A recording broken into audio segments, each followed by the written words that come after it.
Cube Radio.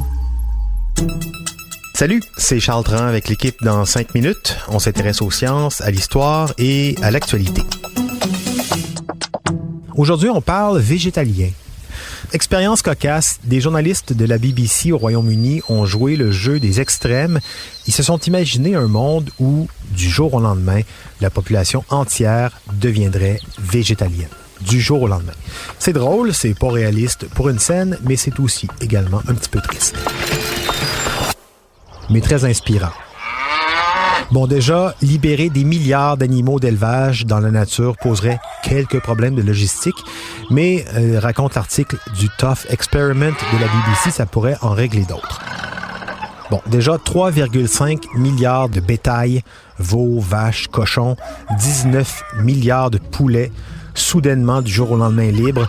Disons-le tout de suite, pour un mouvement comme le véganisme qui combat la cruauté envers les animaux, ce serait assez catastrophique puisqu'on sait que la majorité de ces bêtes-là ne pourraient pas se nourrir par eux-mêmes et crèveraient de faim ou seraient mangées carrément par d'autres prédateurs. Donc, vaudrait mieux y aller doucement et convertir ce qui reste de fermes en sanctuaires pour les animaux qui ont survécu.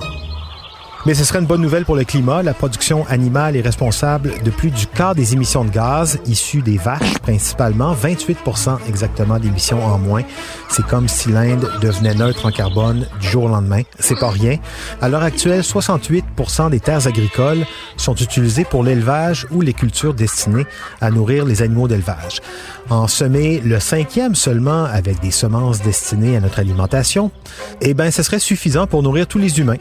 En plus de dégager un territoire 1,5 fois plus grand que la Russie pour y planter des arbres, des forêts, aménager des prairies, ce qui nous aiderait à régler les torts qu'on a commis à la biodiversité. Et finalement, si tous arrêtaient immédiatement de manger de la viande, la facture de soins de santé diminuerait. 8 millions de vies humaines seraient sauvées chaque année. La viande, on le sait, augmente les risques de cancer, d'infarctus et d'AVC.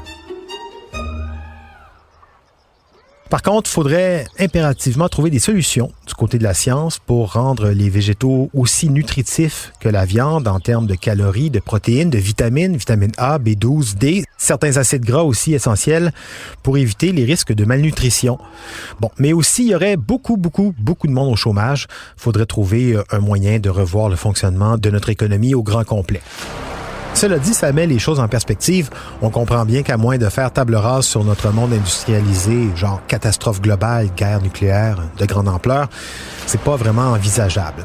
Mais à l'inverse, voyons un autre scénario exploré par les gens de la BBC. Admettons qu'on décidait, par souci d'équité, de donner une voiture à chaque humain vivant sur Terre. Une voiture par humain, même les enfants, même ceux qui peuvent pas, qui savent pas conduire, tous les humains, chacun sa voiture. 7,5 milliards d'humains, 7,5 milliards de voitures. Aujourd'hui, des voitures, il y en a 1,2 milliard, c'est beaucoup, mais il en manque 6,3 milliards pour atteindre cet objectif catastrophique. Déjà, pour les produire, ça prendrait 3,5 fois la production totale d'acier dans le monde annuellement. Sur la route, toutes ces voitures mises bout à bout occuperaient 36 millions de kilomètres de route. Méga bouchon, 36 millions de kilomètres, c'est grosso modo la moitié de toutes les routes sur Terre. Sans compter les places de stationnement manquantes, on est vraiment loin du compte. Pour l'essence, il faudrait multiplier la demande quotidienne par 5 avec une hausse du prix de l'essence conséquente à cette demande. Sans oublier que si aujourd'hui les voitures émettent 2,5 milliards de tonnes de CO2 en roulant par année, 7,5 milliards de voitures sur les routes, imaginez, ça enverrait la moitié de ce que nous produisons globalement, toute activité confondue. Bon, évidemment, une voiture par être humain ou devenir végétalien du jour au lendemain, on est dans les scénarios utopiques, mais ça permet de voir un peu plus la place qu'occupent nos activités, nos désirs et nos besoins sur cette petite boule bleue. C'était en 5 minutes.